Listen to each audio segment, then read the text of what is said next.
Now let's assess the transfer market. We had several deadline moves, and the Premier League clubs spent a record $2.1 billion.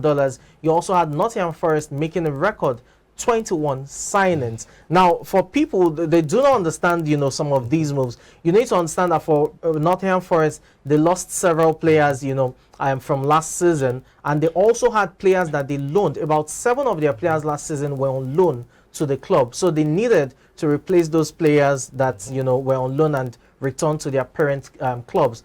Hence the reason for the 21 new players coming to the team. But let's look at the signings as quickly as we can. There you have graphical representations of how teams spent money and all of that. Quick breakdown. For player sales, you have Manchester City earning more in terms of the number of players they sold. The total amount they earned was £178.8 million.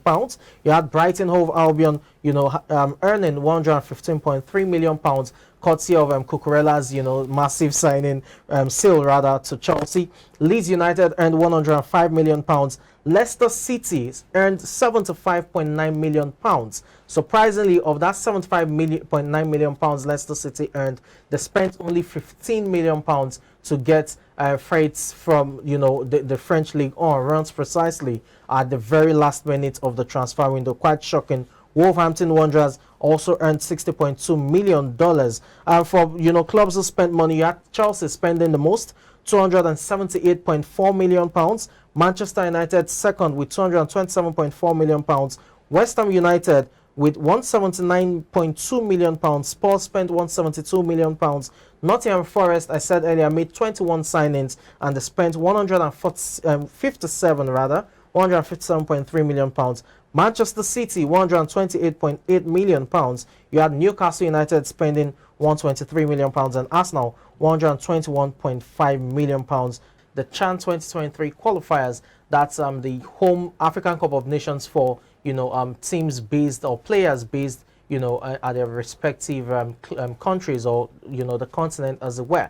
Nigeria will be playing against Ghana tomorrow, Saturday, and the CHAN Eagles, or the Super Eagles B team as they're known, are trailing their Ghanaian counterparts 2-0 from the first leg that took place last week. Preparations are in top gear, and we expect that the CHAN Eagles will give it their all at the Moshood Abiola Stadium in trying to overturn the deficit and book a place at the CHAN 2023 qualifiers. For Ghana, they've missed the last 3 editions and they have a golden opportunity to book their first appearance at the CHAN tournament since the last time they were there. Olalekan, what do you make of the preparations thus far? I know the players are trying to get in tune with the coaching setup, the tactics, and it's a difficult task because they're 2-0 down, they're not 1-0 down. You would expect the Ghanaians will probably defend. Of course, when it's about home players, it's always different, especially in Africa. It's always different a lot, especially in Africa, in the sense that most of the time, a lot of teams always win their home games. There's hardly any time you get an away team winning at somebody else's stadium. So there's a point of when Nigeria wins the game, but there's another problem of actually overturning. That's at least a 3-0 goal. So it's very hard because Ghana is coming with the mind that at least they're not going 2-0 up, 2-0 down. They have that kind of mindset. That's the mindset that they have. So it's going to be hard for Nigeria, but I believe they can turn it around because it's a home game. Most of the time, they get to win their home games. If they can get to win by 3-0. By 3-0. I think that's possible. It's football, but it's a very slim chance, but I hope they get it. Okay, let's see how that pans out for the CHAN Eagles, or the Super Eagles B team as they are called. We wish them the very best tomorrow, and definitely as Nigerians, we'll be rooting for them against their Ghanaian counterparts. It's time to turn our attention to European football, and we had action in the Premier League yesterday. It's a good time to be a Red Devil, talking about Manchester United securing a 3rd successive win against, on the trot this time around, in the Premier League. This time around, it was against Leicester City. A lone goal, it must be said, that beginning to grind out results. More importantly, the name of the game is you outscore your opponent. So it's not about the scoreline. It's just about outscoring the opponent, and that's what they did. Jadon Sancho, well-taken goal. You think United have turned the corner around? Not really, but I think the games they are winning is important for their confidence because losing the first two games at just totally dismal performance in those two so games. it's not like they have great performances in the last three games that they have won, but the major thing is that they are building their confidence, and if they can keep on winning these games, grinding it out any way that they can, I think they will get to that kind of rhythm that they want to get to, the points that they want to get to. But for now, I think they are not the best at their best as they should be, but I think winning those games is actually giving them confidence. Okay, talking about confidence, United have 9 points from a possible 15 and they are 5th on the table, so it's looking good right about now. It's still early days, yes, so things will happen, there will be injury woes, but it's good for Manchester United at this point.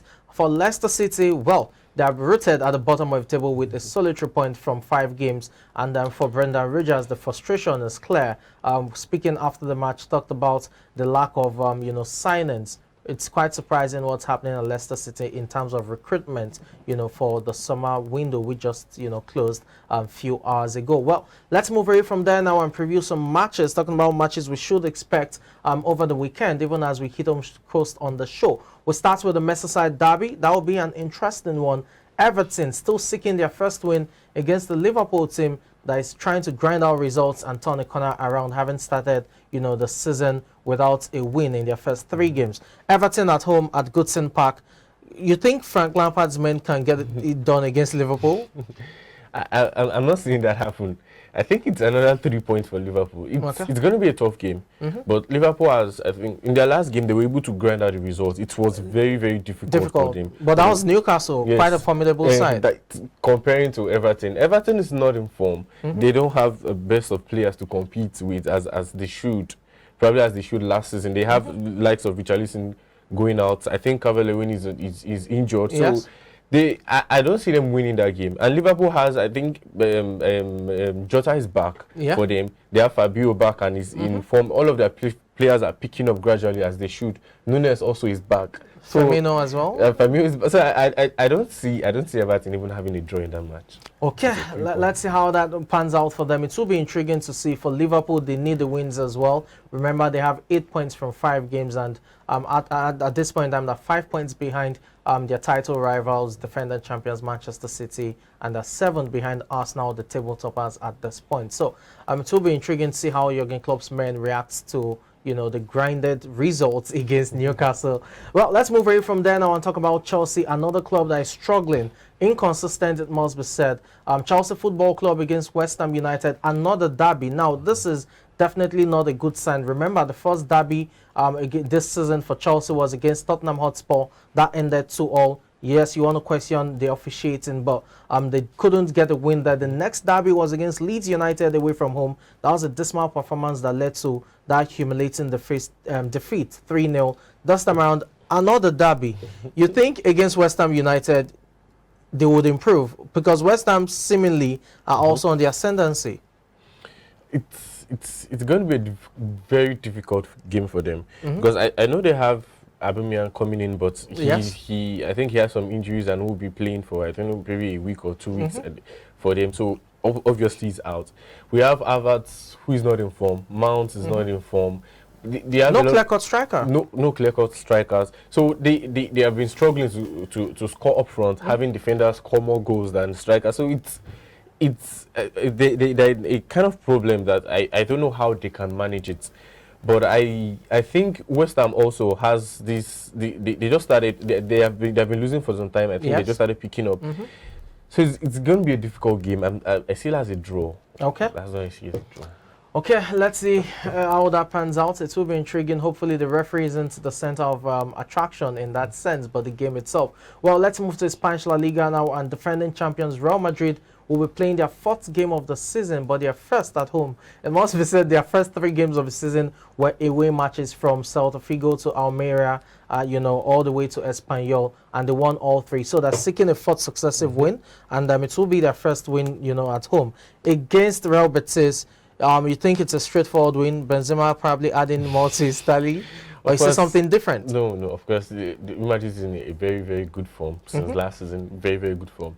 They have been able to manage themselves, manage injuries and all of their players. So I think it's another straight win for them. Another straight win. Okay, for Barcelona, it will be a difficult game. And this time around, they will be going away to Sevilla to take on, Sevilla. Last time out, they played out a 1-0 draw, a goalless draw rather, right there. So, but with Lewandowski, you never can tell. Are you expecting anything different? Yes, I'm expecting Barca to probably edge out Sevilla. I think it's going to be a tough game for them because they haven't been able to play together as much as they should. There's no full chemistry as they should, but it's more of individual performances that are coming out of them. But I think they will edge them out. They will edge them out for now. Okay. The final match we'll be previewing to, over the weekend in terms of our selected matches has to be the Milan derby in the Italian Serie. AC Milan against Inter Milan. 1-1 that ended the reverse fixture, last season. But this time around, both teams not necessarily in full flow of, form and performance. But it will be intriguing to see Milan defending champions against Inter Milan. How do you see it? It will be an intriguing match, and most of the time, I think I'm foreseeing as a draw, of course, because most times they play each other well, and they always try to defend as much as possible. So I think I foresee it as a draw. For those who are into sports betting, quick tips from me. You have Everton, Liverpool. I'll tip Liverpool to win that any day, anytime, based on form. Again, these are things. These predictions are not cast in stone. They're based on the quality of the team and the form of the team going into the match itself. So please bet wisely in that sense. But my predictions quickly: Everton, Liverpool. I give that to Liverpool. You have Chelsea against West Ham. Well, difficult to call, but probably a draw because Chelsea in derbies this season, at least the first two we've seen, haven't played so well. So you have Real Madrid against Real Betis. That should be a straightforward win for Real Madrid. Barcelona against Sevilla, I'll give Barcelona to edge that. And Milan against Inter, I'll probably just tilt towards AC Milan a bit or at least a draw. But I do not see Inter winning. That's about it.